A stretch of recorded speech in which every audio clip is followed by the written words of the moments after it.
ඔයාටත් මොනවා කරත් නිින්ද යන්නේ නැහැ. ඒ කියන්නේ බෙහෙත් බිව්වත්, පෙති ගැහුවත්, මෙලෝ මගුලක් කරත් රැයට නිින්ද යන්නේ නැති ප්‍රශ්නයක් තියෙනවා.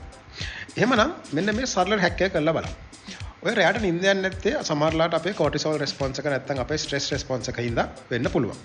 අපි දැන් රිසර්ච් වලින් හොයාගෙන තියෙනවා ඔය කෝටිසෝල් රෙස්පොන්ස් එකට හොඳම උත්තරයක් තමයි අපේ මැමේලියන් ඩයිව් රෙස්පොන්ස් එක. ඒ කියන්නේ අපි සීත ජලයට පැන්නහම පැරසිම්පැතටික් නර්වස් සිස්ටම්, ඒ කියන්නේ අපේ ඔටෝමැටික් දුවන නර්වස් සිස්ටම් දෙකෙන් එකක් ඇක්ටිවේට් වෙලා කෝටිසෝල් රෙස්පොන්ස් එක තියාගන්න, ස්ට්‍රෙස් රෙස්පොන්ස් එක තියාගන්න බැරිම වෙනවා මොලේට. ඔකට සරල දෙයක් කරන්න.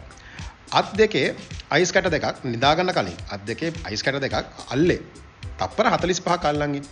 මේක අයිස් වතුර වෙන්නත් බෑ, අයිස් කැටයක්ම වෙන්න ඕනේ. තප්පර 45ක් අල්ලන් හිටියාම ඒ කෝල්ඩ් රෙස්පොන්ස් එක අනිත් එක අල්ලේ තියෙන කෝල්ඩ් රිසෙප්ටර්ස් වලට තමයි මේක හොඳටම වැඩ කරන්නේ. අර කෝටිසෝල් රෙස්පොන්ස් එක ඕවර්රයිඩ් කරලා කොහොම හරි ඒක නවත්තනවා. එතකොට නිින්දයි සුව නිින්දයි අතර වෙනස ඔයගලන්ට බලා ගන්න පුළුවන්. මම කිව්වට පොඩ්ඩක් try කරලා බලන්න.